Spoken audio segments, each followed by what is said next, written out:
podcast, and welcome back to No News November. Yippee! I'm Josh. I'm Alex, and today we're going to jump back in to Yakuza Like a Dragon. You gotta say Yakuza. If you say Yakuza, everybody's gonna beat you up. Do you know where we're at? We're in the middle of the United States. Dude, if the Yakuza finds out you're calling it Yakuza, they're gonna come from Japan to beat you up. Oh, I must learn how to say this real fast.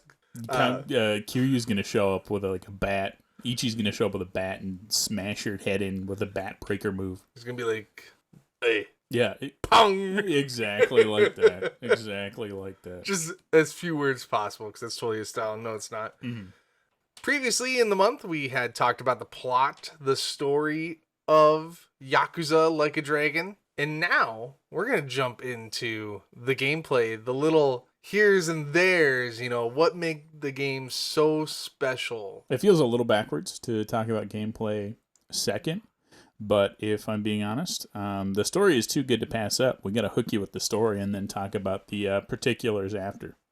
It's not how we usually do things, but with games this big, you really have to break them into sections. Well, and we had so much time from Tony Hawktober that we spent, and we talked a little bit about this in the story episode, but we spent pretty much the most of the month we had ahead. We were a month ahead with Tony Hawk stuff.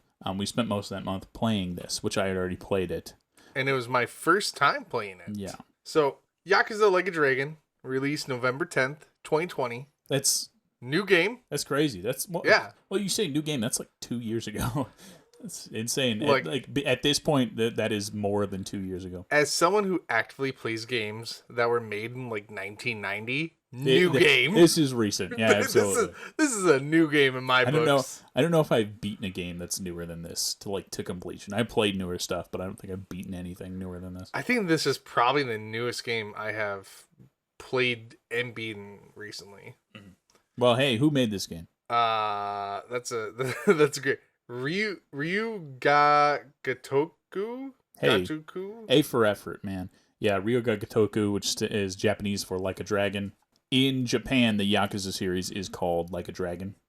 Yeah, this is the first time we're actually seeing the mainline title, be it a subtitle for us. It's kind of like the Resident Evil 7 Biohazard. Yep. Right, where they used, in Japan it's called Biohazard, but in America it's called Resident Evil. So you know what the Japanese version of Resident Evil 7 is called? It's called Biohazard 7 Resident Evil, and I'm not making that up. They literally just switched them. So Japan is Biohazard 7. It feels Resident like they're trying to take the original Japanese titles and make them into what they are. We're kind of seeing that. Switching it what they are here in America. Kind of a trend we're seeing a little bit or now. The English variants, I should say. Well, now Resident Evil bucked that trend because it's just called Resident Evil Village. It wasn't called Biohazard Village. But all the future Yakuza games are going to be called Like a Dragon. I showed you a bunch of trailers today from exciting stuff. I think it was like a month or two ago at this point. But yeah, Ryu ga Gotoku had they went into depth because they're talking about they're going to do a sequel for Yakuza Like a Dragon, which is exciting. Super excited. But that's not until 2024, I think. Yep. But in between then, we're getting Like a Dragon Ishin, which is the feudal Japan version. Yeah, you said it was a Japanese PS3 exclusive, I think it was PS3 or PS4 exclusive, but it's from 2014. But yeah, it's literally they literally take Kiryu and Goro Majima and they take a bunch of your favorite Yakuza characters and they just put them in feudal Japan and rename them. Like the gameplay is the same, it's just in feudal Japan and they rename the characters, which I think is really funny. But Like a Dragon Ishin is going to be the first Yakuza game built in Unreal 5, so it's going to look super yummy and crispy. Beautiful. It's going to be like Kiryu's there in your living room in feudal Japan. It's going to be insane. And then you're going to be in feudal Japan through your TV. Then there's going to be Like a Dragon Gaiden, the man who erased his name. Oh, what a title. It is really solid. What a title. It's a really good title. And that is going to be Kiryu's story. So Kiryu is the main protagonist through 1 through 6. And then Like a Dragon Gaiden, the man who erased his name, is going to be about Kiryu's story during the events of this game, Like a Dragon Yakuza 7. Because we talked about it a little bit in the story. He shows up a little bit for one fight, and then you see him maybe once or twice throughout the story. You can, I don't want to, kind of a spoiler at the time for Alex, but you can summon him Yeah, you summon him and he beats everybody up, right? So, yeah, he shows up for a little bit near the tail end of the game, but beyond that, he's not in the game very much. So that other game is going to kind of tide you over. I think both of those are slated for a 2023 release, so Yeah, I'm excited. that's why I'm trying to play through more of the Yakuza games to try and even attempt to get caught up with Kiryu's story before the new ones come out. But These are not short games by any means. they're not short, and if you want to, and we'll talk about it later, if you want to like even come close to full completion, you're going to be playing this game for hundreds of hours easily. So let's get into the gameplay, huh? So we'll start with the breakdown. Yakuza Like a Dragon is the 7th mainline game in the Yakuza franchise. There are side games like Yakuza Dead Souls on PS3. What's the other one I keep? Fist of the North Star. Yeah, Lost Paradise on the PS4, which is the one I don't own. Sadness. Is the one I do own by just coincidence. Yep. So this is the 7th mainline game, and while most of the other games have like a hack and slash, they're like brawler style. They'll kind of lock you in a little arena, and you just punch dudes until they die. You kind of do like fighting game combos, and you'll unlock like square is light, triangle is heavy, circle is grab, right? Stuff like that. Like a Dragon instead has turn-based combat. Which, for JRPGs, is my favorite. It's like an insane left turn. Imagine like the new Kingdom Hearts, they were just like, yeah, it's turn-based now. You'd be like, what? Well, I guess it kind of already is turn-based. Bad example. Imagine God of War, God of War Ragnarok, which is out now. Imagine that was just a turn-based game. You put it into perspective like that for me as a newcomer to the series, I'm like, yeah, that would be hard. It's insane. It's insane, right? Literally, we have 7 games where the fighting style is like, more than 7. You've got the Judgment games as well that are spin-offs of this. They're literally all just fighting. It's like square, square, square, triangle, triangle, circle, right? Like you're going to be mashing combos to defeat enemies. This is the only game that is a turn-based combat. It's insane. But yeah, this one has turn-based combat more in line of like Persona or Dragon Quest. Dragon Quest, yep. Dragon Quest, particularly if you listen to our story episode, is a very huge influence on this game. They name drop Dragon Quest. I believe your cell phone ringtone is literally a Dragon Quest like little jingle. When you enter dungeons, I believe it plays the dungeon music from some of the games. Yeah, they got a lot of Dragon Quest rights for this game, so your level up sound is from Dragon Quest. I know that. Yep. So yeah, this episode we're going to talk all about gameplay. Like we said, there is a whole nother episode about the insane story of this game that we went over. Please go check that out, or don't if you want to keep the story fresh for yourself. It is, Alex can attest, I mean, the story is insane. Oh, it's so good. It's gripping. Good. It is intense. Well, so okay, saying imagine God of War became a turn-based RPG. Yeah, how do we get to this point here? Yeah, exactly. It's not something that happens overnight, right? Well, as an April Fool's joke, the studio told fans their next game was going to be a strategy game, turn-based strategy game, instead of a brawler. The fan response was so positive, they decided to follow through and legitimately make their next game strategy turn-based. All right, Studio Santa Monica hits us up on Twitter. Following our example so far. God of War goes turn-based combat. God of War Ragnarok just released. Now it's God of War Valhalla. I don't know. Pick something, right? Right.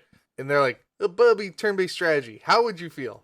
Honest opinion, how would you feel? How would I feel? Dude, I'd be kind of pissed, right? Like, I love the new God of War games. Amazing. Been a huge fan of the franchise since I was a kid, right? Amazing story. Amazing characters. I'd be like, damn, that's a pretty left turn. I hope it's good, right? Like that's the most I could hope for, because especially with the new God of Wars, I care more about the story than the gameplay. As long as the gameplay is at least fun, I'm fine with it. But it definitely, like, if they were like, hey, we're turning like what the new God of War, not Ragnarok, but the other PS4 God of War, I feel like you can beat that story in like 30 hours, something like that. You can beat the game in like 30 hours if you do some of the side stuff. It's a short story, honestly. Yeah, it's not very long. If they took a 30-hour story and they were like, we're going to put like this in like a 200-hour game, I think that would drive me crazy. If you just like artificially lengthening a story that doesn't need to be that long, I think that would be really frustrating. And there are times kind of in this that I feel like that is the case where it's like, story, hey, go do this dungeon for like an hour and a half, and you're just like wandering through a dungeon beating bad guys. I'm like, yeah, that was cool and a good way for me to level up a bunch. Also, I really wish I was just experiencing more story and not just fighting the same 3 bad guys for like an hour and a half. It is such a jarring thing. If you are familiar with the God of War games, it's a completely left turn on a right turn road. Yep. I mean, it'd be so jarring to look at initially. It's like doing a U-turn on a one-way. And like initially, I was just kind of like, oh man, you put it that way, yeah, it sucks. And I'm like, the more I thought about it though, like I've been sitting here just kind of thinking, I'm like, that probably could be pretty good. Like, Depends. I think a lot of people will be mad. And I don't know, there might be people out there for the Yakuza series where they were like, I love the brawler style, right? But the nice thing about the Yakuza stuff is, Like a Dragon comes out, you're like, I don't really like the turn-based style, but then Lost Judgment just came out recently too. Like, late last year or something like that. So Lost Judgment, so essentially right now with Yakuza, there's kind of 2 paths. And that's going to, if we're looking at the future releases, that's going to continue. Like a Dragon, where he plays Ichiban, he's going to have the turn-based style combat. And it kind of makes sense. But Lost Judgment has the brawler, like hack and slash style. And then, like I said, moving forward, literally next year, we're getting 2 Yakuza games that theoretically are both going to be just straight up brawler style. Like a Dragon Ishin, they showed, there's gameplay footage out there now for that game. Like, you can see, like, IGN has, 15 minutes of footage of that game. Just the hack and slash style. Theoretically, Like a Dragon Gaiden, all about Kiryu. It's probably going to be like, if I had to guess, it's going to be like, if it's about Kiryu or, I don't remember the guy's name in Judgment right now, but if you're Ichiban, it's going to be turn-based. If you're not Ichiban, it's going to be like brawler style. That'd be my guess. Ichiban has that the crazy creativity, and he sees the world through a different eyes. Exactly. He picks up the bat and he's like, I'm going to be a hero, right? And it makes sense. Like if we're gonna play as Ichiban, you're gonna have a turn-based strategy game. Yeah. If you're playing as anyone else, if you're playing as Kiryu, you're just gonna beat the hell out of everyone. Anything like that, you're gonna have a brawler aspect to it. Yeah. And I think it's kind of good that they're kind of splitting almost. I wouldn't say it's splitting the franchise, but you're definitely going like, if you like this story. Yeah, for fans of the brawler stuff, here's the brawler stuff. For fans of the new turn-based stuff, here's the turn-based stuff, right? I feel like they're in a very good spot to kind of split it like that. And I think Sega's seen success with that if you look at like Persona 4 and then Persona 4 Arena, right? Where it's like Persona 4, here's JRPG. Persona 4 Arena, here's just a fighting game with Persona characters, right? Yep. Persona 4 dancing in the spotlight or whatever. It's like dancing in the moonlight. I thought Moonlight was Persona 5. Because there was 2. There was the Persona 4 dancing game, and there's the Persona 5 dancing game. And I thought Persona 5 was dancing in the moonlight. I haven't played any of the dancing games. I own all of them, funny enough, but they're all sealed, so I haven't touched them. But essentially, I think Sega has seen success in saying, like, here's JRPG mainline franchise that everyone will like. Here's some weird kind of spin-off side stuff that are for fans who want to see more of these characters, but don't like playing 400-hour JRPGs. Yeah, I mean, they did that with Strikers. Strikers is a Dynasty Warriors kind of like knockoff. Yep. I don't know what it is about Persona 5 Strikers. Just the title of it always makes me think it's like a word game. Persona 5 Strikers. I'm like, this is going to be like a fun word game. I'm going to play crossword now. Exactly. Palace. Whoa. Persona. Yeah. Whoa, Joker, cool crosswords, like stuff like that. Start playing Scrabble with the gang. Dude, that'd be good. That would be really good. But yeah, let's talk a little bit more about gameplay. Unsurprisingly, this game features a lot of combat. It's crazy. Yeah, it's crazy. If you listen to our story episode, we're going to talk a lot about how the story is mainly about crime families and getting involved in these like kind of intra-crime political discussions. They're like, go talk to the Korean mafia. Now go talk to the Chinese mafia. Now go talk to the local Yakuza clan. And kind of balance tensions between all 3 of those groups, right? And in that, you have to you have to assert your dominance in most of these places. You're like, hey, will you guys help me with my thing? They're like, not unless you can beat us in a fight. And then you beat them in a fight. You're like, now will you help me with my thing? They're like, well, I guess, yeah, you beat us in a fight, so it's only fair and square. Ichiban comes in like a tank and leaves like a tank. That is who he is as a character, man. Yeah, so a lot of this game is combat. That's going to be your primary thing, is getting into fights, kicking butt and taking names. So let's talk about that. When you go into a fight, you have a menu, just like a drop-down menu. Yeah, you got a nice UI. Yep. And so here's the thing. It's not like Final Fantasy where it's like your character stands stationary on the right and they attack the boss on the left. They like move in the 3D environment. So if you get into a fight in like an intersection, there are going to be like cars and stuff driving through that you or your opponents can get like hit by straight up. Or attacks, like if there's a bunch of signs and stuff in the way, when you go to do a basic attack, like Ichiban will pick up the signs. He'll pick up the little stuff in the area and that'll boost his attack. Signs, bikes, Barrels. Pretty much you name it. Cones. Yeah, I've seen some cones. Yep. So let's get into the menu for combat. So it's going to be, we're going to start at the bottom and then we're going to go counterclockwise. So at the very bottom is attack, straight up. Attack is going to be a basic attack, and you get to pick one opponent. Usually you'll be fighting groups of at least two to 5, sometimes 2 to 8. But so yeah, attack, you get to choose one of the people. You can kind of select who you're going to attack. Sometimes you want to fight the big tanky dude, get him out of the way first. Sometimes you want to beat off the easy dudes first, kill the easy guys, and then move on to the big guy, save him for last. Some attacks are like this, where you get to pick who you're attacking. Sometimes you do like an area attack. But yeah, so basic attack is just hit a dude once, straight up. Yeah, we got single attack where you do a single strike, multi-attack where you're doing multiple attacks to the same target. Yeah. And then AoE attacks, area of effect attacks where you're hitting anyone in the vicinity. Anyone in the zone, yeah. So that's attack. Attack is easy. Pick one guy, hit him a couple times, you're good. Guard is on the right. Guard is hold. Circle, we're playing on PlayStation. Hold circle, that blocks certain damage to like a percentage. So let's say somebody who's going to hit you for 200 damage. If you block, you might only get hit for 125 or something like that, 150 or something like that. So blocking can be good when like an enemy charges up, or if you have an enemy who you're weak against, something like that would be good to block, guard on. We're going to go up top to skills. Top.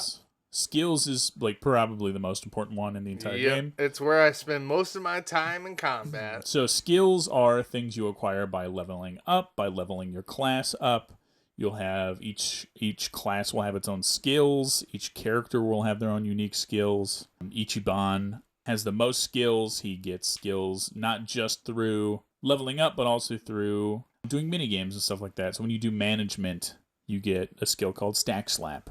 And as you keep doing management, you get stronger versions of the skill Stack Slap. Stack Slap. Fat Stack Slap. Yeah. Ultimate Fat Stack Slap. Yep. And so those are skills that they deal more damage when you have more money, right? So then these skills can be affected by stuff like that, based on your stats or other little things like that. But yeah, in your in your skills menu, you can do attacks. That's the main thing I do. You can also buff allies, buff their attack, buff their defense, buff their move speed so they attack faster, stuff like that. You can also debuff enemies, like lower their accuracy, lower their defense, stuff like that. Lower their attack.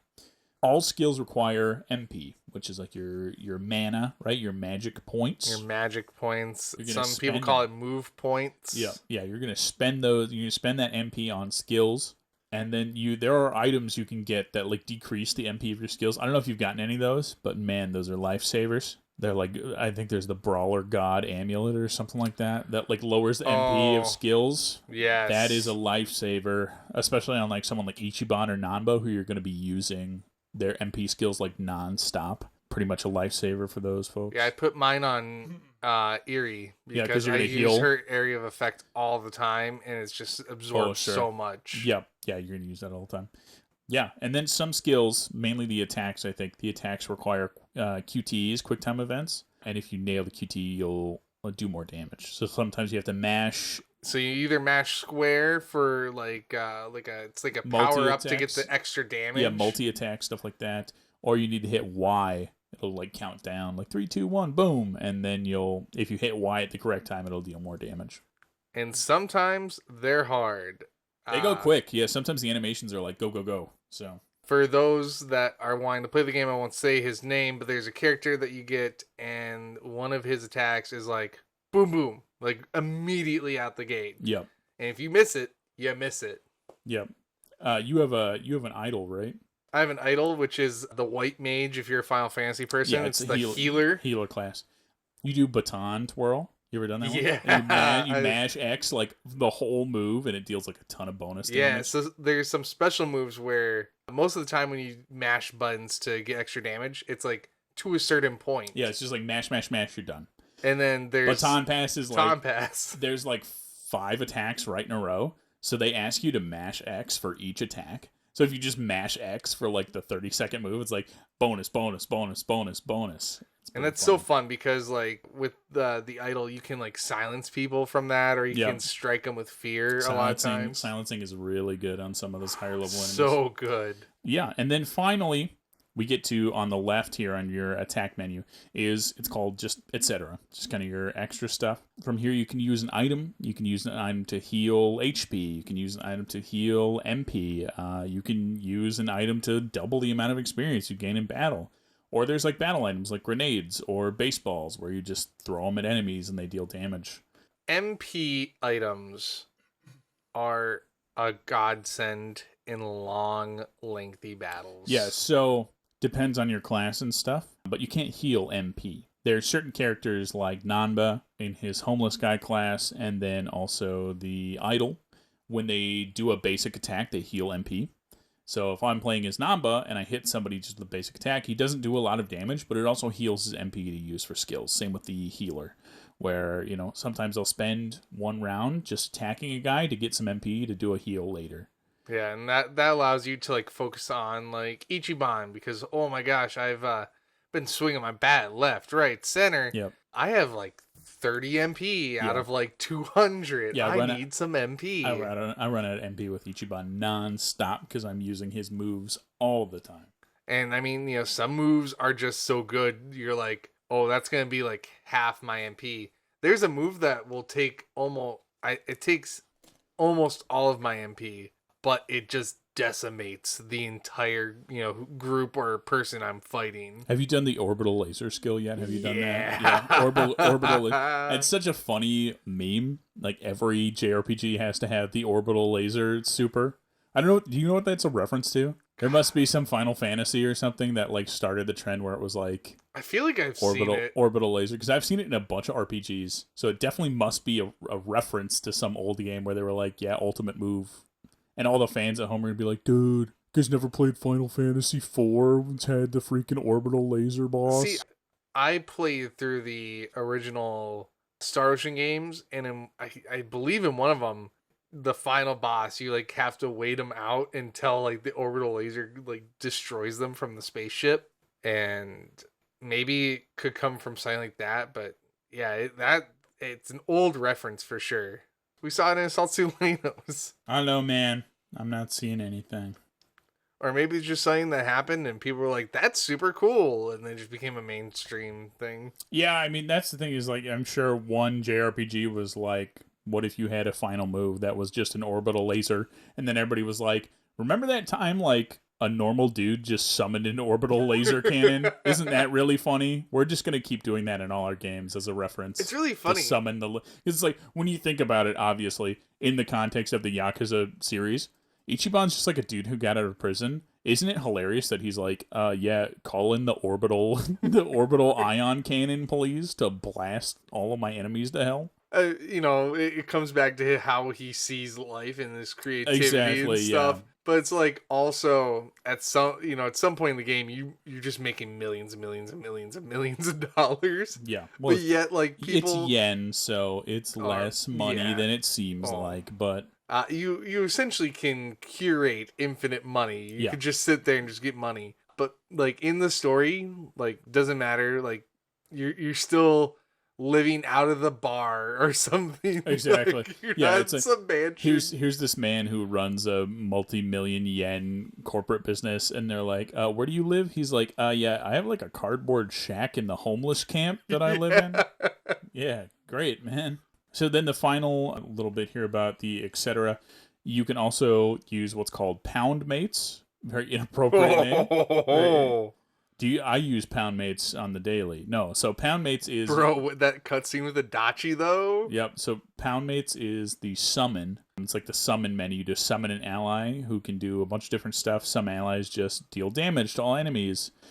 Some allies, like Nancy, poison all your enemies. Oh boy, Nancy. Nancy's a Crawford. Nancy's the only one that matters in my opinion. I'm trying to think. There are ones that heal you. There are ones that give you like items. Yeah, the girl that does the soup kitchen for the homeless camp. Yep. She heals your MP and your HP. Yep. So yeah, the summons can be really yummy. And also, to get the most out of your summons, you have to do all the side story stuff. Yep, yeah, you have to do a bunch of these side stories to get the summons, and the summons, like I said, are pretty worth it. And also, some of them are references to past games. You know the first guy, Gary Buster Holmes? Yes. You fight, he's like in the series a bunch. Literally, I was playing Kiwami, and the first dude I fought in the arena was Gary Buster Holmes. I'm like, dude, that's Gary. That's Gary. Yo, man. me and Gary go way back. Oh wait, this is before that. Yeah, me and Gary do go way back. But yeah, Pound Mates, the summon menu is super cool. I think there's another thing there. It might just be back out of the menu. I don't remember because I feel like there are 3 things there. Oh, there definitely is. There's item, there's Pound Mates, and there's something else. But that might just be to get back out of the menu. Anyways, the final little thing, it's not on your main menu, but in the bottom corner of every fight, you'll see it says run. You can run away from it's got a little fire escape guy running. Yeah, he's running out the door. You can run away from enemy encounters. Kind of like Pokemon, something like that, right? Where you can just run away from a battle if you don't want to fight it, or if you get stuck in an area where the enemies are too high level, you can attempt to escape. It's like a percentage chance, where essentially they're just going to roll the dice, and if you make it, you make it. You don't, you don't. Worth it for, especially, did you ever go to Chinatown early on in your gameplay? Not early on. I actually have never run from an enemy fight. Really? I really wanted to explore everywhere early on, especially because Club Sega, where you can play all the arcade games, is in Chinatown. If you go there early, there's like level 20 enemies up in that part of town. So if you're like level 13, you'll just get smoked. The first time I encountered anyone in Chinatown, I was like, oh. Yeah. Oh. And they're like groups of like 4, and they all have like big attacks. It's pretty rough if you're not prepared for it. Now I'm running the battle arena like it's nothing. Yep, absolutely. The other thing is that also outside of your main phase area where you're getting to choose your skills or your attacks or your guarding or using items, let's say you attack and you don't block and you know you need to, you have an option to hit the guard button at the right moment and do a perfect guard. Yeah, is what they call it. So when an enemy animation hits you, if you hit the block button as soon as it hits you, you perfect guard, which reduces the damage. Yeah, and you can either like outright just get missed by the attack, or it could do a lot less damage. Yep. And then the final thing that's in your menu there is the auto button, where you can just have them automatically do fights.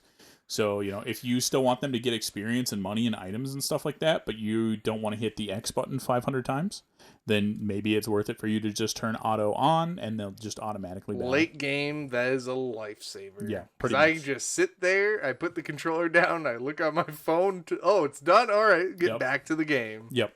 Yeah, so that's the main thing about combats. We didn't really write it down here in the notes, Alex, but why don't you talk about sub-stories? We should talk about those. Those are a very important gameplay aspect of the entire Yakuza franchise. So, sub-stories, like they say, are sub-stories to the actual story. Yeah, they're just side quests. We've touched on some of them when we talked about plot and all that. We talked about some of them during the story episode. But the big thing is that if you do these sub-stories, they will benefit you outside of the, completing the story and whatnot. They'll give you money. They'll give you items. They'll give you... There's special items you can get. Yep, unique weapons or... We talked about, you can get pound mates. Yeah, you can get summons. Yeah. One of my favorite ones is you help this little girl get donations. And dude, you're doing all this. Her summon is really good. And then you get to summon her in battle. Like, what? I like the actor one when you help the actor really out, and then you do his summon and he does like a scene from his new movie and it makes everybody cry or whatever, something like that. Yeah, that one's good. But yeah, the sub stories are a very crucial part to the game. They also world build like nothing else, Yeah. which is the greatest part. They're of all them. very, like, for the most part, they're all very lighthearted and goofy. None of them feel forced or anything like that. Yeah, it's a lot of them are just like you went down an alleyway and then you ran into a side mission, right? Yeah, they it's like they don't feel like, oh, you have to go do this side mission. You can skip them all if you want, but they're also goofy and charming and fun. Some of them, it's beneficial just to do. Like, you get to convince the old guy to clean up his shop, and then you can have the pawn shop to like sell stuff. Then you can buy and sell stuff. Yep. Yeah, a lot of them do have like beneficial. They have like outside things. of the regular norm beneficial things for you. Yep. You done the kimchi yet? Miracle kimchi? Oh, the miracle kimchi. Yeah, I did that. I don't know if I've completed all of them. I think there's like around 45 sub stories. Have you counted traffic yet? Yes, I did That one count sucks. traffic. That one sucks, man. Took me so long to get that. Yep. Some of them are tough, especially because some of them are like, I don't know if there's a lot of these specifically in Like a Dragon, but I know a lot of the other Yakuzas have this, where like, let's say you go bowling a couple times, and then there will be a bowler guy, and he'll be like, hey, I'm a pro bowler, beat me in bowling. So I know sometimes when you do mini games, you unlock missions that are like, beat me in this mini game. I know Dragon Kart has that. When you beat have you done any Dragon Kart? Yeah, I've done a little bit of Dragon Kart. When you beat a bunch of races, then you'll have one of the teams come up, and the team will be like, "Hey, I bet you can't beat us in a one-on-one race." Yeah, I did that race. Too. Yeah, so there's like 4 of those or something. Then you just gotta smoke them. Yeah, you gotta smoke the guys in the races. But yeah, some sub stories come just from playing stuff. Some sub stories come from like buying stuff. Sometimes you'll buy something somewhere, and that'll like trigger an event at that place or something like that. Or sometimes you got Dragon Kart and stuff like that, where you need to actually play through them to get points, and then you get to like purchase things with those points. Yeah, a lot of things have a lot of mini games. So let's just talk about, this isn't really a sub story thing. Let's just talk about mini games, huh?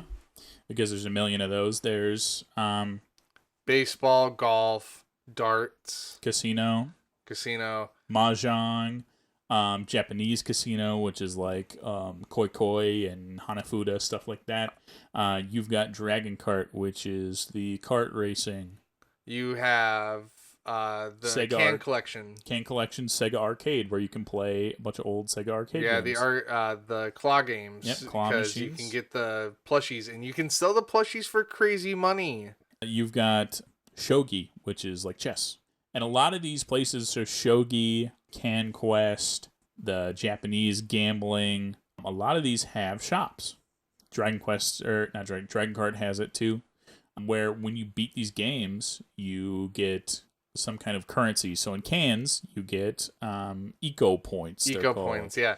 Which is what I'm currently grinding. I'm currently going back and playing a bunch of the mini games. I'm grinding the Can Collection one because you can get the Persona 5 soundtrack in there. And I was like, I will be damned if I don't get that. A lot of them will have unique shops where you can buy weapons or collectibles or stuff that's going to be easier for you. Like, instead of you, for instance, there's like bugs you collect, and you have a chance to get metallic bugs, silver bugs, golden bugs, stuff like that, which you need for like later quests that are harder and harder to do. But if you have a bunch of shogi points by playing shogi, Japanese chess, a whole bunch, instead of capturing this bug, you can instead just buy it with shogi points, which sucks because you have to play chess a bunch. It's pretty rough sometimes. Yeah, you're going to spend some hours playing some mini games. Yeah, you're going to play a ton of time on mini games. Speaking of mini games, let's also talk about Part-Time Hero. I'm no fan of Part-Time Hero. Dude, no offense on this. You're just completely wrong. In my opinion, Part-Time Hero is the best part of the game. So there's 2 kinds. So you unlock this stuff in like chapter 5 or 6 or something. It's called Part-Time Hero. Part-Time Hero, there's 2 kinds of things. There's a completion list, and then there is actual missions. Missions. They got them labeled as support, and then rescue. Yep. And then I forget what the last one's called, which is like an overview. Yeah, so there's support, there's rescue, and then there's, you have to like collect items. I don't remember what they're called. So let's go down type by type. Support is like somebody needs your help. Somebody went missing, or there's one. Have you done the one with the guy stuck in the toilet? Yeah. There's like 5 missions where this guy's stuck in a toilet, and he's like, I need pocket tissues, and you can only, do you know where to get those? Yeah. You have to get it. At the can collection. Dude, I was like, I had pretty much beaten the game before I knew where to get pocket tissues from. And they hand them out everywhere in every other Yakuza game. This game, you have to like search to find the pocket tissues. So this guy needs toilet paper. Get him toilet paper, right? Yeah, I think in the description it goes like requester, because you get to see like who's requesting it, and it goes like a man awaiting salvation. Exactly. I was like, that's pretty good. Yeah. And he's like, please. And I think it gets pretty graphic for that one. And there's a point where he's like, it's sticking to my thighs. You're like, bro, you need to like eat some fiber or something, man. Do you need a hose? You are not okay, dude. Go home and take a shower, please. You are not okay after this. So that's support where you're just helping people in that way. Then there's rescue. Which is, I like rescue a lot. So rescue, they'll show up on the map. And it'll be like, hey, this guy's in a back alley, and these 3 guys. So then you go talk to him, and you're like, hey, I'm with Part-Time Hero. Leave my client alone. And then when you beat up the guys, you don't get... You don't get money. You don't get all the money. Experience and stuff. Yeah, normally when you fight people, you get money. But you don't get money for these. You get experience still. But then you get paid by the app, so you're still earning stuff that way. And then my favorite, I really like this, is the collection stuff. And their quest to collect stuff. So there's one that's like, collect a bunch of junk food, half-eaten bento boxes and drinks, and you can buy those with eco points. There's bug collection. Hey, bring me a butterfly and a scorpion, right? So then you can go to the park up north and just run around forever and collect bugs. I spent a good hour doing that once. But there's a bunch of collection stuff where it's like, get the prizes from the claw machine, prize delivery. And there's a million things like that. And it really makes you it forces you to kind of run around and pick the things up. But you get like good money from Part-Time Hero stuff. You can get like hundreds of thousands of yen, just like catching bugs and playing the claw machine. And they pay out well, and sometimes they give you unique items like weapons and stuff like that, which is nice. Yeah, I really like the Part-Time Hero stuff. I thought it was a fun kind of like side attraction. It's nice. I see Part-Time Hero more as like a end of game aspect than a during game aspect, personally. It depends. I really liked, It came in clutch when I was dead broke at the beginning of the game. Well, that was the thing, is like, I always found it fun to do. Like, I do all the side stories, and then I was done with side stories. Like, I used to play this game before work. So, I mean, I'd only have like an hour or two. So if I'm going to hop on for like an hour, I can't play a story mission because, the next story dungeon might take 4 hours for me to play through everything and watch all the cutscenes. There were multiple times I'm calling my boss being like, I'm going to be 5 minutes late because I'm watching another cutscene, but I thought it was going to be done, but it's like a 30-minute cutscene, so... Yeah, some of them are real long. So there were multiple times where, I'm like, I can't do a story mission because it's going to take forever. So Part-Time Hero was perfect for me, where I'm like, I have an hour to play Yakuza Like a Dragon. I'm going to go in, try and grind out some of these collectibles, get bugs, get prizes, play Virtual Fighter 2, play Virtual Fighter 5, whatever, right? And do some of the stuff in the completion list and just do the easy stuff, right? I really love the fact that it's like you have to play the game and get good at it, and then you play games within the game and you have to get good at those games. Yeah, so then the other part is the completion list. Completion list is, now if you want to go for 100% in this game, which I don't recommend you do, because it's going to take you the rest of your life, you're going to look at the completion list. Completion list is a bunch of random objectives that they just want you to do, and doing these gains you, you don't get nothing for your time, you get rewards to your personality. And personality is required for certain classes, or to get into certain places, or to even start some like missions. You need to have like a certain level in your personality. So each personality, there's 6 personality scales. Each one has a level from 1 to 10. And you get a lot of them by like talking with people in town. If you pick one answer, you might get plus 10 passion, but if you pick another answer, you might get plus 10 charisma instead. A lot of these things give you specific items. So I remember golf, for instance. Golf boosts confidence. I remember that because there are not a lot of things to boost confidence other than like chess and golf. There really is not a lot for that. Same with charisma. Charisma does not have a lot of mini games tied to it. Yeah. Which is pretty rough sometimes. But it's like, it'll be, each of the completion things will be like, play golf 10 times. Get a hole in one during golf. Play Virtual Fighter 5 once. Play Virtual Fighter 5 10 times. Play Virtual Fighter 5 as each character. Beat Virtual Fighter 2. Beat the secret boss in Virtual Fighter 2. To do some of these completion things, you need money. Yep, a lot of these. Money. Like playing in the arcade is going to be like 100 yen per play. Playing golf is going to be like 1,000 yen for a game of golf. Playing darts is going to cost money. So all of these things usually cost money. The worst ones, in my opinion, are the gambling ones, where it's like win 20,000 in koi koi, win 20,000 in mahjong, win 20,000 in blackjack, win 20,000 in poker. Those ones suck because you're just going to be gambling for like an hour hoping that you win, right?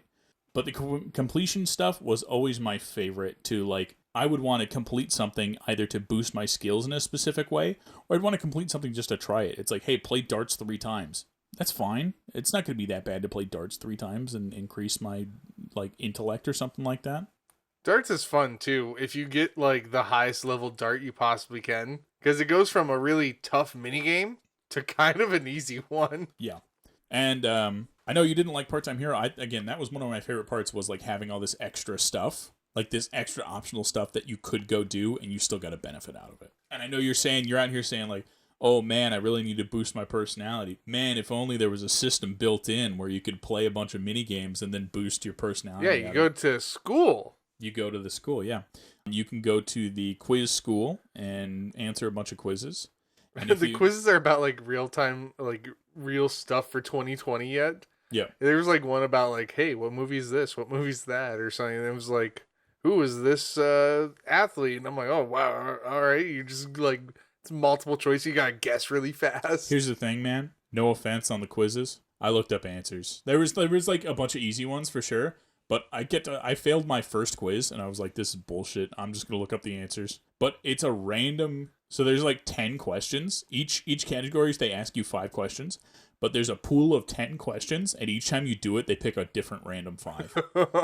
So I'm like, I'm looking at a list of 10, trying to read the question quickly to find the right thing on my like cheat sheet. But the quizzes are really good to boost your personality.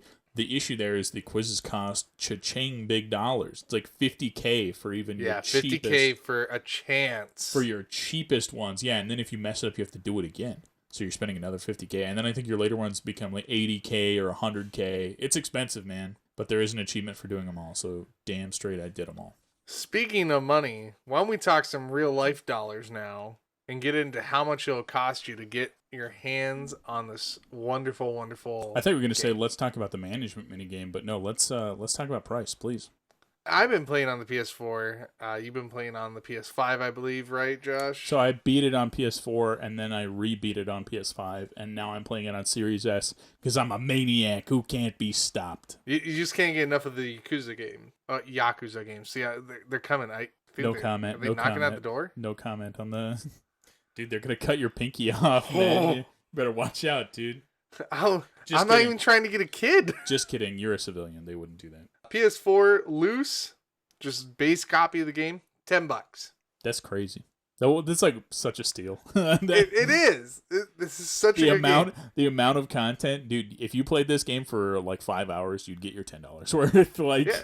Well, when I originally bought Horizon Zero Dawn, I was like $12 for the like complete, most complete version of it, the Game of the Year version. I played that game and I was like, this game is worth more than $12 easy. But if you want a complete copy, we talked loose there, $10 for loose.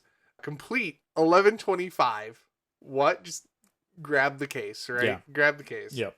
The Daiichi edition, Ichi in Japanese is one for those that don't know. So Day 1 edition. So Ichiban, they do a whole bit. Ichiban means first. Yep. And so the character's name is Ichiban. So his name is literally, that would be like if you named your son first. Or the first. The first, yeah.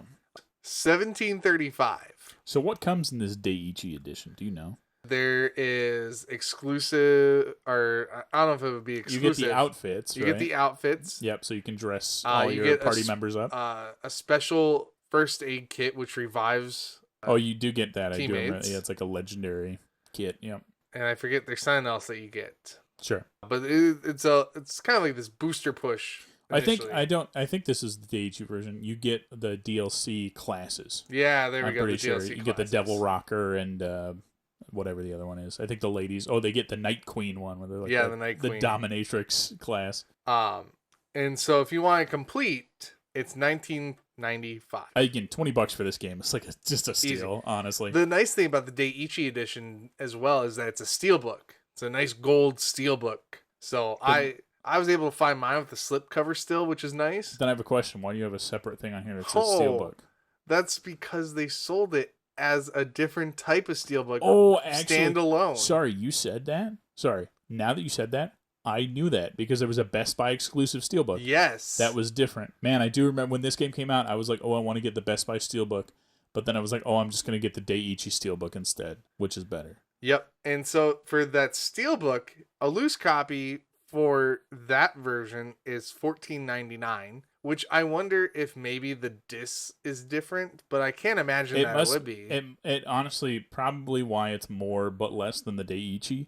I'm sure, yes, it's more because it's a unique steelbook, but it's probably less because it doesn't have the DLC, I'm sure. Yeah, I'm sure it's that's just like the a base. difference there. Is that it's sure just the like base copy in the steelbook. Copy. Yep. If you want a complete version of that steelbook, though, it's $17.25. Daiichi, in my opinion, way to go. Just get the little extra bit. Yeah, I'm playing on Series S right now, and I don't have the extra DLC. I don't really care. But the thing I do care about is that I don't have the Devil Rocker or the Witch Queen. I'm like, man, I wish I had those extra classes just to have them.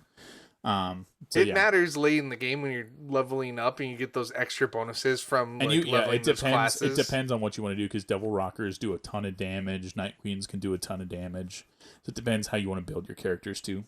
Then we move on to the PS5. If you want a loose copy, it's $14.78.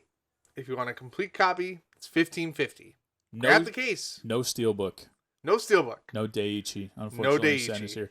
I took my disc and I put it in my PS4 steelbook. You Frankensteined it. I Frankensteined. I have a Franken case. Yeah. All right, and then we move on to Xbox Series X, which I think this is the first time it came to Xbox. It came outside of Sony. Okay, so I don't know if I can say, I'm trying to remember because I don't know. I know it has physical, obviously, but I don't know if it's the first to have physical. I feel like some of the other ones may have gotten physical releases, like the Yakuza Remastered collection. Maybe I might be making that up. But yeah, that was a big thing. They all came to like Game Pass, and they still are, as far as I'm aware. So you can play literally 1 through 7 on Game Pass. Yeah, you can kind of tell like this is new for the Xbox. You know, people weren't expecting to get a game like this on there. Yeah, a lot of people, and it came to PC too with like Microsoft Game Pass on PC. So it's kind of a big deal with these. So loose copy, $10.40. Very similar to your PS4 copy. Very similar to your PS5. PS5 copies are probably just a bit more expensive because there's not many on the secondhand market there. Mm-hmm. And then complete's $11.58. So identical to PS4 essentially. However, the difference is in the Daiichi edition for the Xbox Series X, where loose is $19.32 and complete is $22.41. The Xbox Steelbook, baby.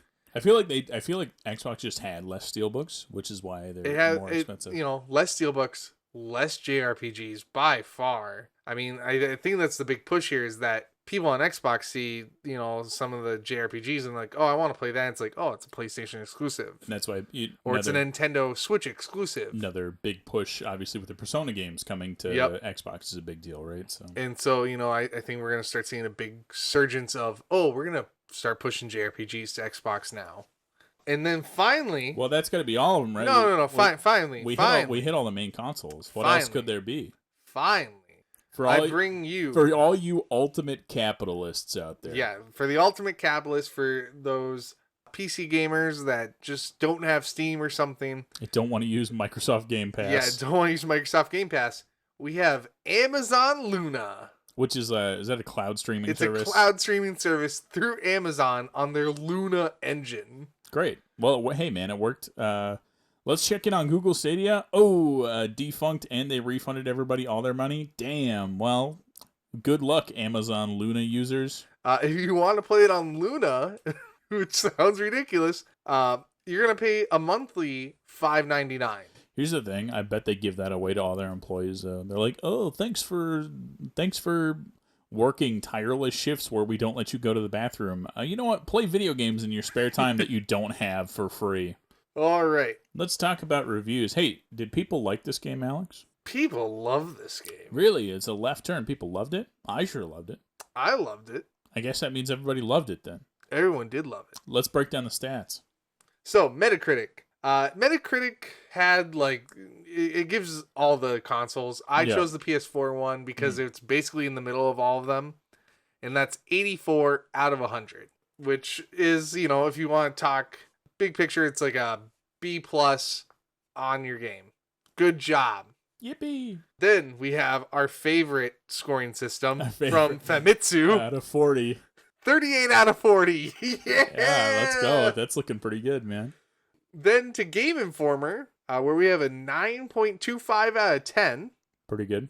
Still going strong. GameSpot with a 9 out of 10. But, you ready for another IGN controversy? IGN gave it 7 out of 10. They're like, it's mediocre. It's fine. It's okay. It's fine. It's fun.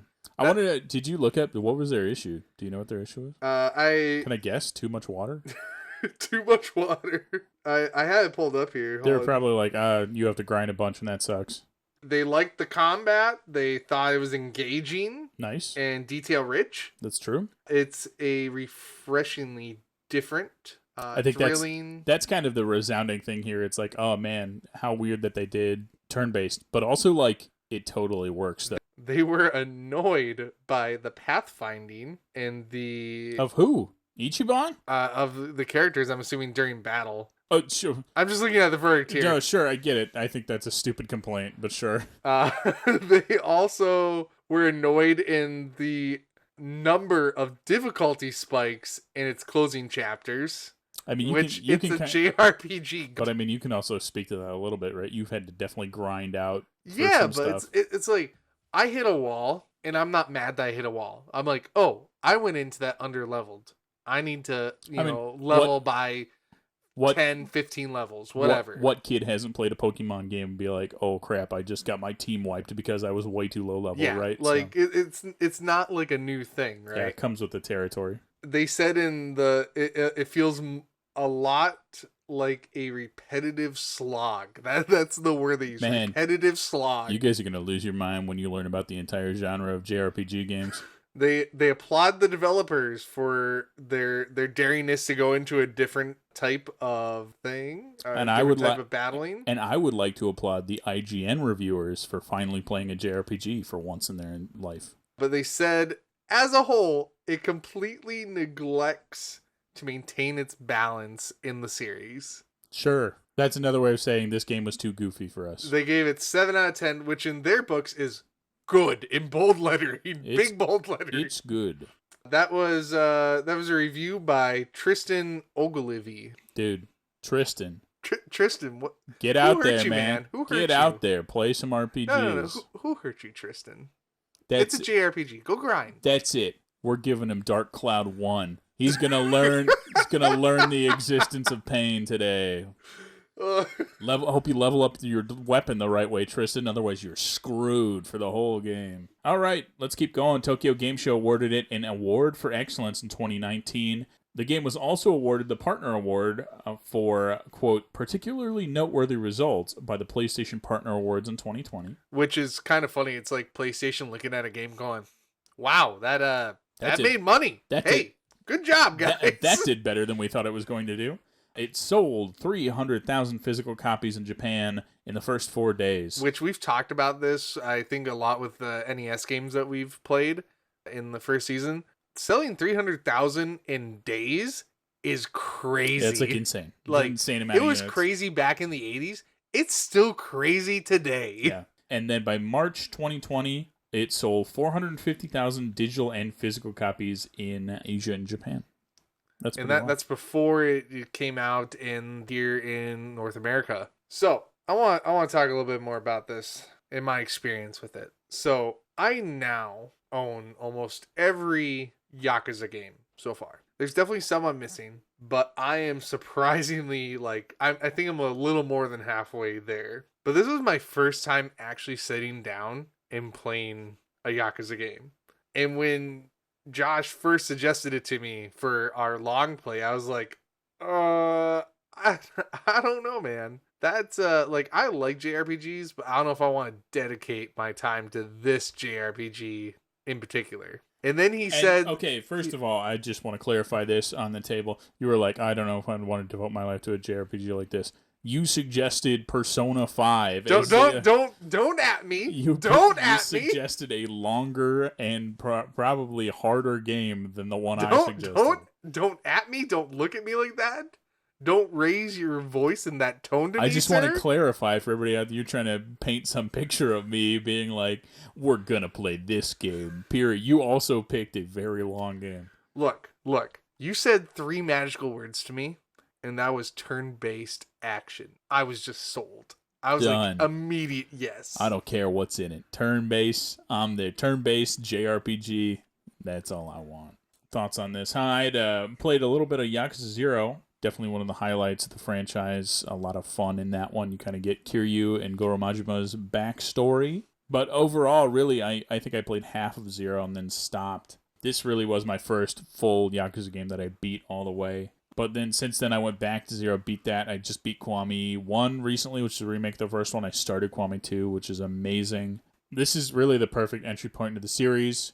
You've got a new, fresh protagonist. You don't need to play the first 6 games to know what's going on. Yeah. They give you the whole deal. Easy, beautiful opening to the world that is Yakuza. Yeah. A completely separate story that is its own thing. I didn't feel like I was missing out at all when I was playing it. And the references are, it's stuff like Gary Buster Holmes, where it's like, if you played the other ones, you're like, dude, that's Gary. Represent, man, right?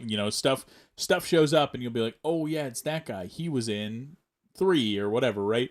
But it's never, they're never like, they're never going to give you something where you're like, man, I really feel like I'm missing the context here for this. Nah, they did a great job with that, making it feel like an even playing field for both veteran and new players. Yep. And even the references, they made me feel like I wanted to go play all the other ones. Like when you fight Kiryu, or when you're talking to Jungi Han, right? Who's talking about he got facial reconstructive surgery to look like this mob boss. And then if you've played, I was telling you this today, Alex, if you've played it blew my mind. Yakuza 6, the actual, so he has facial construction surgery to look like the head of this whole thing.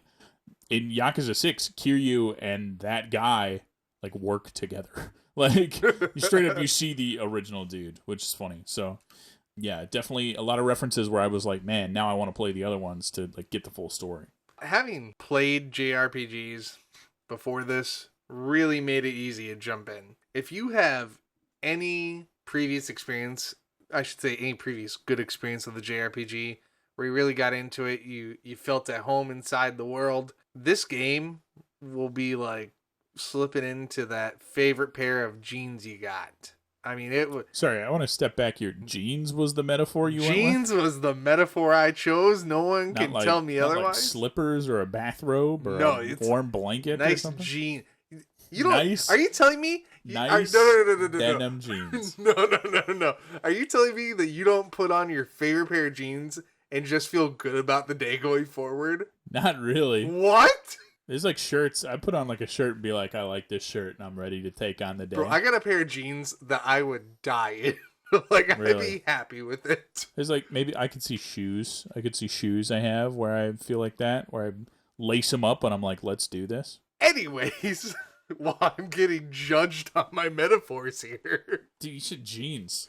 It's like putting on your favorite... It's like slicking back your hair with your favorite hair grease and just feeling great about the day. I don't know, man. You picked a weird thing. I'm pretty sure almost 98% of the people that listen to us in any capacity wear jeans they like. I'm sorry. It's just it's what I'm thinking. No, here's the thing. I wear jeans I like, but I don't put on the jeans I like and be like, damn, now I'm ready to hit the road. Well, I totally do. I like I said, there's a pair of jeans I'd be happy dying in. I love them so much. But hey, this game is like your favorite pair of jeans that you wish you would die in.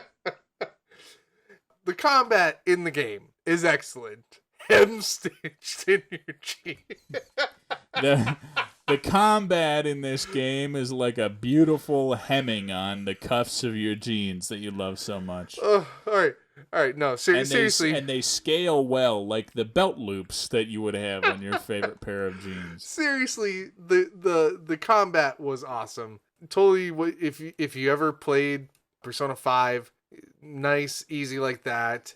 Totally can get the hang of it pretty quick. The scaling of the enemies was really well done. I didn't have an issue until I hit like near the end of the game, where all of a sudden, oh, now I'm facing the big bad bosses, right? It wasn't until that point that I was like, oh, hey, I need to like watch my character growth, and hey, I need to make sure I'm at a certain level before I even attempt this.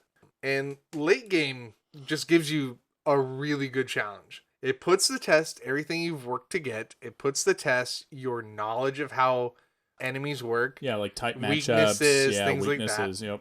It makes you go, hey, I have a party I like to play with. You know, maybe I like the characters and they look cool. I like the outfits that they can get to wear.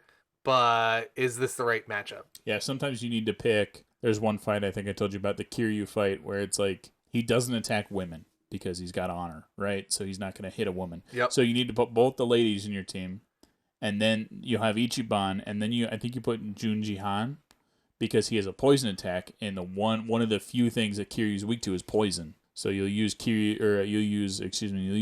Han's poison attack nonstop, which he's weak to, and then you just need to worry about healing and keeping your two dudes like alive. Yeah, like there are characters that you unlock that I'm like, oh, these characters are so cool, and I just love playing with them. They're not really the greatest, like They're not going to fit for in a fighting team comp together. well. Yeah. They're better when they're paired up with other characters. But man, do they all look super cool on the field? Yep.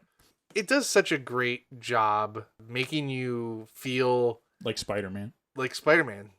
It does a great job making you feel like you're doing really well, and then there's a moment where it challenges you, and you kind of have to humble yourself and go like, oh, all right, now I need to... I'm ready, and then the boss shows up and like kills two of your dudes in one hit. You're like, oh no.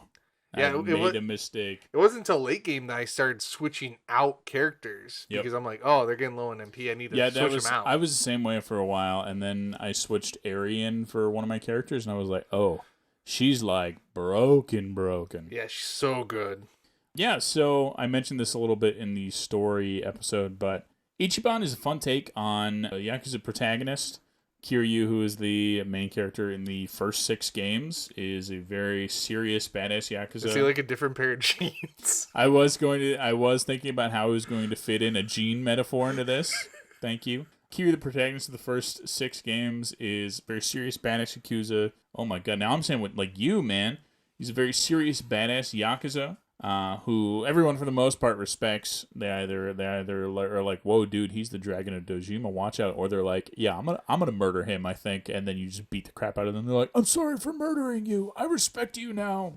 Kiryu is this very stoic, like he rose through the ranks, and even before he went to prison, like he was a well-respected Yakuza who was like, they were gonna give him his own family, and eventually at some point he became like chairman of Tojo clan, like the whole damn thing. He was like chairman of the whole thing.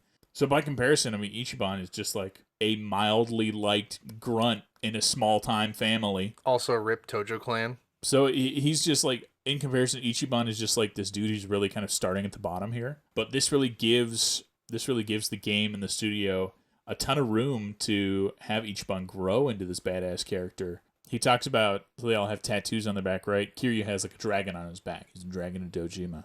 I don't know if you had this, like... Yeah, I had the conversation. In the game, yeah. Yeah, he has... Dragons are reserved for like the top of the top in the clan. And so Ichiban has a dragon fish that he hopes one day will turn into a badass dragon of its own, right? So, and I thought that was such a cool story for him. A really good metaphor. Yeah, it's a really good metaphor for like who he is as a person. Like he has the tenacity of a dragon, but he can't be called one yet. Exactly, he has to earn it, right? Yeah, so they have all this room. Putting Ichiban starting at the bottom here really gives him a ton of room to grow. I mean, quite literally, the game puts him in a homeless camp. Like chapter 3, he is literally living on the streets, and he has to find an apartment, find a job, do all this like adult stuff. That's literally the whole story is like a metaphor for like becoming an adult and having to like grow up in some ways.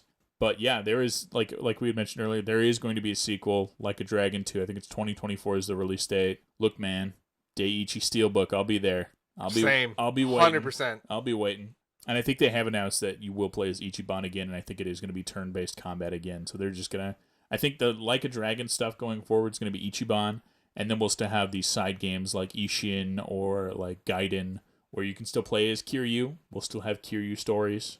They'll just be kind of off to the side. Yeah. You were talking there in the beginning where you put into a homeless camp, and it brought back memories of grinding for money. You search under vending machines. Beginning of the game is literally dig in trash and vending machines to get for money. anything, for food, for healing items, things like that. And the game just like that sticks with me so hard. It does such a good job at making you feel like you're homeless and broke. You really feel like the tension of, oh crap, I found 100 yen, which is like the yens drop significantly right now. Kind of. It was like $1, but now it's more like 50 cents. Yeah, it's kind of like nothing. Yeah, and like you can't buy anything with a single yen. You can't. There's nothing. However, you build enough up, you get 10 yen. You can go buy like a small weapon. You can get a stick for like 10 yen or something. Yeah, and it's like every little achievement you make in the beginning feels so big. I remember when I got 2,000 yen for the first time. In the beginning, I was like, oh, finally, I'm finally getting out of like pure poverty. I pulled a platinum plate when I was starting out. Go sell it, I think it was like 1,000,000 yen for a platinum plate. There is a part-time hero request where you need a bronze plate and a silver plate, and then you need a gold plate and a platinum plate. It is very rare to get a platinum plate, so I was searching for a long time to get a second platinum plate. It was a nightmare. Yeah, money in the early game is the law of the land. You will do anything. Yeah, you need money bad. You're like, oh man, I need money so bad. And then when you get money, you're like, I'm going to go to the weapons store and immediately spend it all on a weapon that is better than what I have currently. The moment you have enough to upgrade your stuff, you're like, I need to. I'm trying to survive. But grinding in the game, money, experience points, levels, your personality, things like that, all of that isn't really that hard or a hassle to like do and deal with. In fact, it's quite easy when you really get down to the brass tacks there. However, it does take time, and a good amount of time, to grind out those things. I found myself late game now trying to skip through stuff. When I'm grinding money in the management, which is, you get to become this manager, the leader of this store to corporation. It's like a pastry place. There's like a little mini game that's really just you watching where your money goes and stuff. If you're making profit, if you're not. Yep. And late game now, I'm like, I wish you could just like skip it. Yep. Like there's no reason for you to worry after a certain point. Yep. Early in the beginning of the game, it matters. Later, not so much. Yep. But no, you had to sit through it. And luckily they have a little fast forward thing, but it's still like I sit there, you have to do it like 4 or 5 times. You're sitting there like total probably like 2-3 minutes. It's just sitting there going through that. Yep. And then you do another mini game in the mini game. Yep. And then that takes like another like 2-3 minutes. And then they're like, here's 200,000 yen. And you're like, sweet, thanks. Yep. And like you're just like, oh, I spent 10 minutes to get this. And it's like, oh, I can keep doing that, but yeah, it just kind of it's gonna take some time now. That was another thing I did before work. I would be like, yeah, I'm just gonna go grind management for like an hour. Like there's just no way to skip over that stuff. Even in battles, when I'm trying to rush through battles, it's kind of like, oh, I hit auto now and put controller down, because like what else am I gonna do? I can't just skip the battle. There is no auto end. Yep. Not having the quality of life options for like not showing these things or having the instant results really is kind of a drag down when you're trying to grind. There are like other JRPGs that just sort of have like, oh, do you want to just get to the end of the battle using like only basic attacks, and like you just get, you either win or you don't. And that's the auto feature is nice for sure, but you're still waiting for the battle to finish. It's so much time that you're putting out. Yep. That's like really the hardest thing. You get past that. Like I said, it's not that hard. It's very easy to get through a lot of it. You just have to be patient, and that's the hardest part, I think. Yep. So I got 2 quick ones here. The first thing is that what I think really makes this series for me is how jarring the gameplay is. You're going to watch the most intense crime drama that you've ever seen in your entire life. There are legit parts of this game, cutscenes, I was weeping. I just crying. I was so affected, sad about the things that are happening, and couldn't believe what I was watching before my eyes. That's putting it mildly. And then the very next mission is like, hey, fight this guy who's dressed up like a baby. And then when you beat him, he becomes a summon that you can summon the baby man to fight your enemies. So you're like, you just watched your boss was just murdered in like a gang hit. Holy crap. Now you have to get, you've got your own mystery, right? But now you've got a second the boss mystery. that maybe you've been spending the last like 4 or 5 chapters with, getting to really know and like dealing with. Now you've got You're this second mystery on top of the already first mystery. Now you've got to get to the bottom of who killed your boss and why. And literally the first thing that happens after is like, hey, there's a baby. We need to get formula for the baby. And then when you get formula for the baby, this Yakuza guy is like, yeah, Goo Goo Gaga, I'm here to beat you up. yeah. He's like, what? You don't also go to the baby fetish club? It's not weird. I'm gonna beat you up now. That's those two things happen within the same 30-minute span of playing this game, and I really think that's kind of what makes this series special.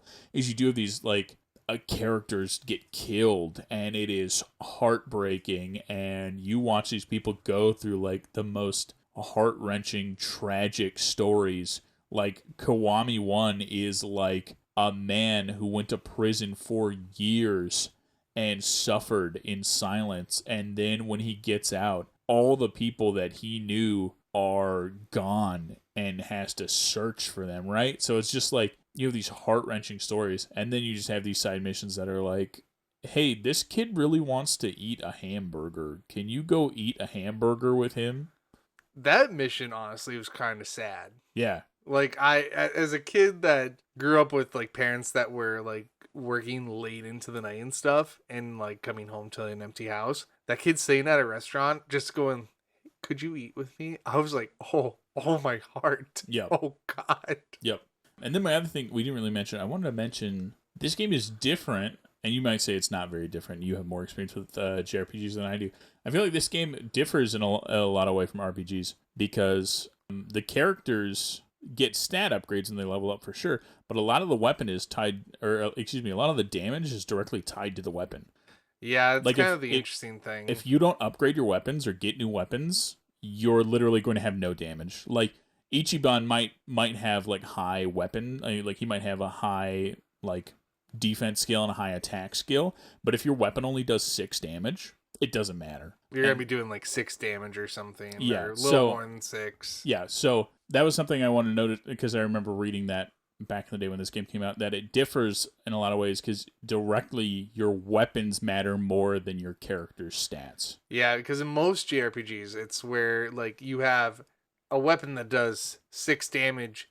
Your attack base is 10. You deal 60 damage. Right. Where if you had a weapon that did 10 damage and your attack was 10, now you deal 100. Right. For Like a Dragon, it's like your damage does 10, your attack is 10, or not so 10, but like 100. Your attack's like 100. The weapon does 58 damage, and you have an attack skill of like 15 or whatever, right? So then, yeah, the 15 is going to modify your 50. So it might be like, 15 for 15 plus 58. Sure, you're going to deal, the maximum you could deal on an attack is like 60 damage or whatever, right? Like, where you can get a weapon that does like 150 damage. And right. Like, that drastically changes everything. Yeah, and that's the main thing I'd say. If you're like experiencing difficulty spikes, go see if you can buy new armor, upgrade your weapons. I spent a good amount of time in game just getting like the upgradable weapons and like grinding for those. Yeah, but go buy the materials you need and upgrade those weapons, because it is going to make the huge. A lot of people who are in franchise JRPG players are like, how come I'm dealing no damage? Well, if you haven't changed your weapon since chapter 5, right? Yeah, you got to upgrade your stuff or like get better stuff, And then now let's get to favorites. May I start? Please. Okay.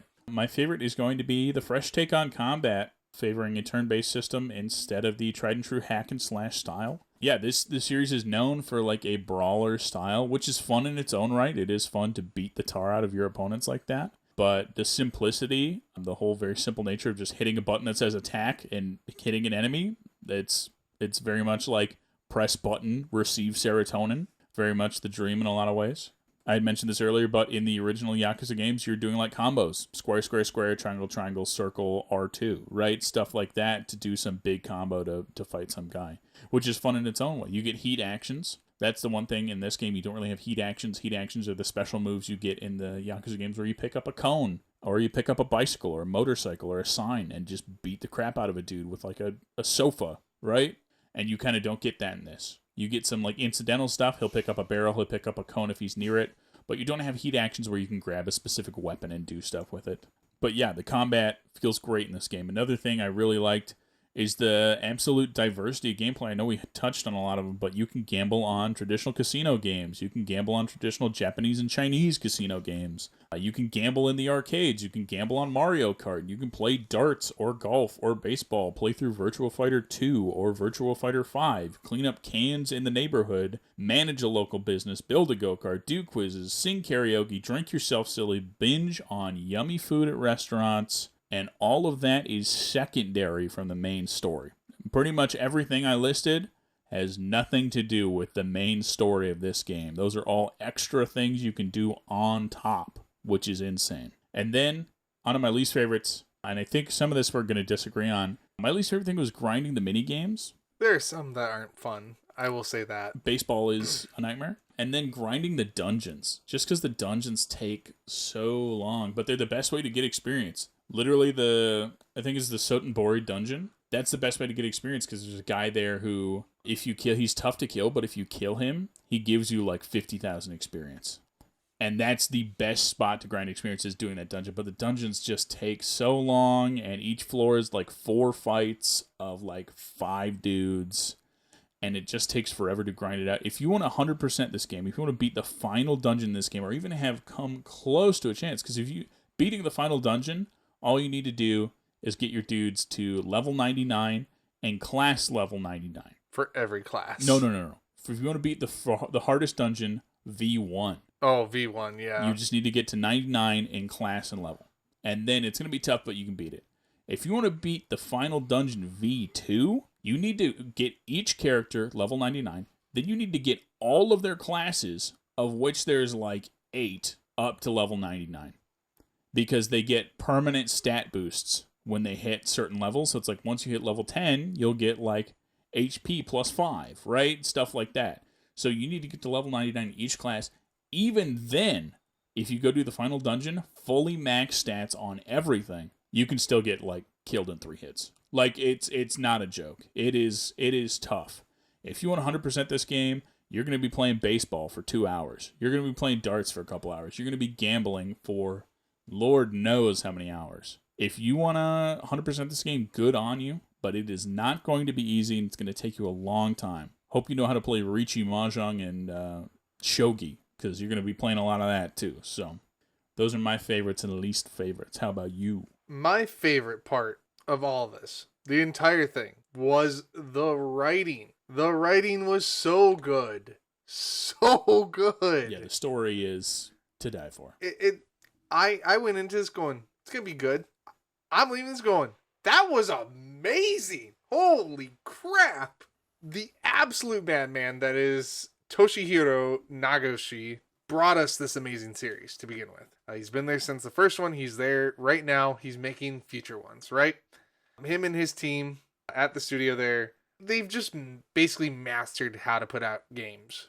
I mean, the story was this good in this, and this was a risk-taking game basically for them. I can only imagine how good the other ones were. Yeah, the stories have been consistently amazing in every Yakuza game.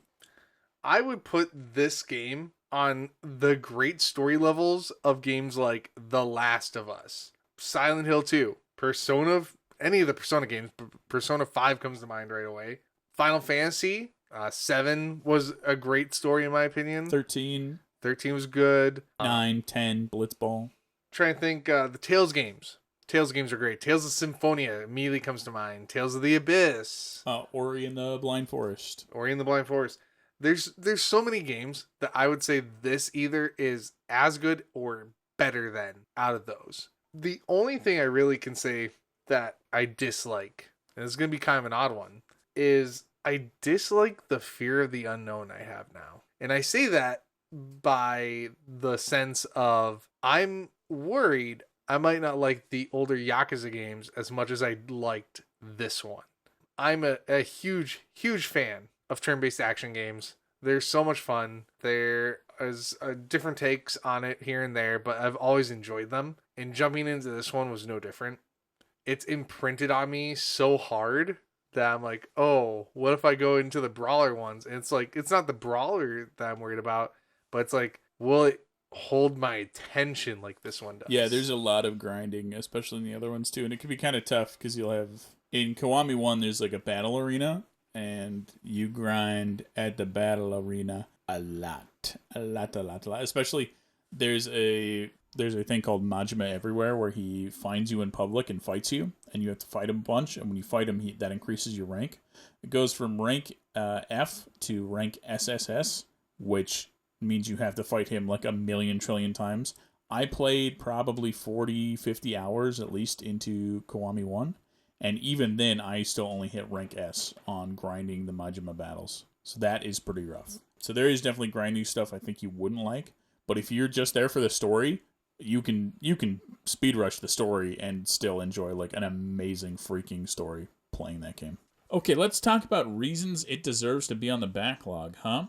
Yakuza Like a Dragon brings a new style to a storied franchise. New combat, new characters, and a new location, even a new dragon, give way to an exciting change of pace. And although the story may seem familiar, and the minigames are held to grind out all the way, this game will take hold of your free time and collect it like cans in a homeless park. Alex and I agree this is one of our favorites in recent memory, and for those who love JRPGs, management simulators, or crime procedural dramas, look no further than Yakuza Like a Dragon. Bravo, Yakuza Like a Dragon. Bravo. Looking forward to the next one, looking forward to the next spin-off, looking forward to anything with the title Like a Dragon in it. Anything by Ryuga Gotoku Studios, please. 100%.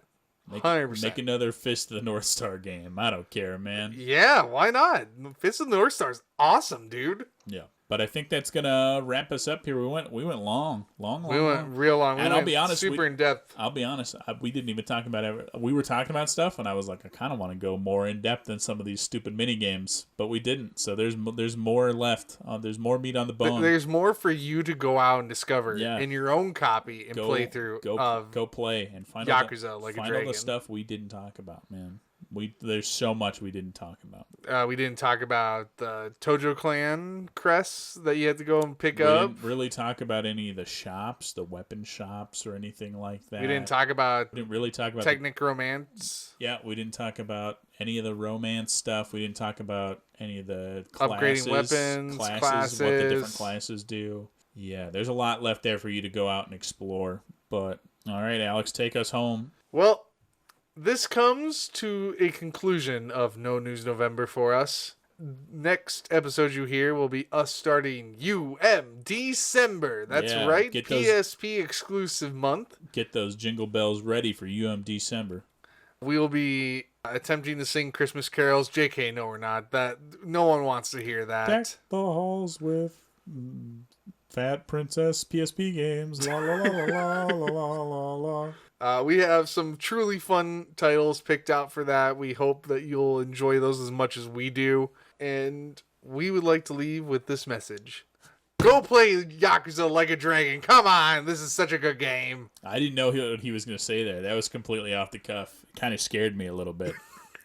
You looked at me like, holy crap. But I'm gonna agree with the sentiment. You should go play Yakuza Like a Dragon. Please play the Yakuza series. If you go play the Yakuza series, that means we get more Yakuza games, and I want more Yakuza games. So please, I'm begging you. I don't care if they're doing Like a Dragon Ishin. It's in the feudal Japan.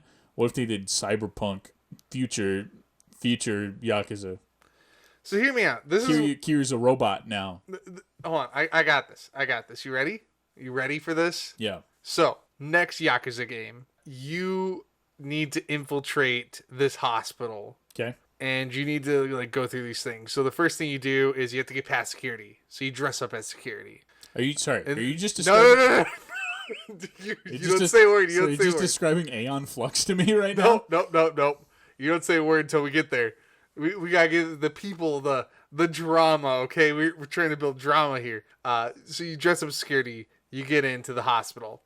Then you're like, my target, the person I need to talk to and ask for a favor, the person I need to kill, whoever that person is, they are a surgeon and they're about to be operating. So what do? You take the place of the patient on the gurney, you cover yourself with a white sheet, and then as the nurses are standing around I wasn't sure where getting this is ready, going, but now I am. getting ready to prep you for surgery, you pop up and you speak the line, "Today is Friday in California." And then your cohort who came in with you, he did not know the plane. He goes, "Huh?" And then you go, "Shoot!" It is baby. You start blasting. Perfect. A very niche selection of people are going to understand that reference or even know what you're talking about. For those that do, they're laughing. But that's going to be it for the podcast today here. I'm Josh. I'm Alex. And before we go, one last thing to say here. Itadakimasu. Ikadeki wear your favorite jeans. Alien slime, drink it all the time. Yeah, we're good. Take it away.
Paraphrase it. Don't read a quote exactly. I don't want to get sued by IGN. That'd be embarrassing. I gotta. Oh God, it's IGN website. Oh no, it's fighting.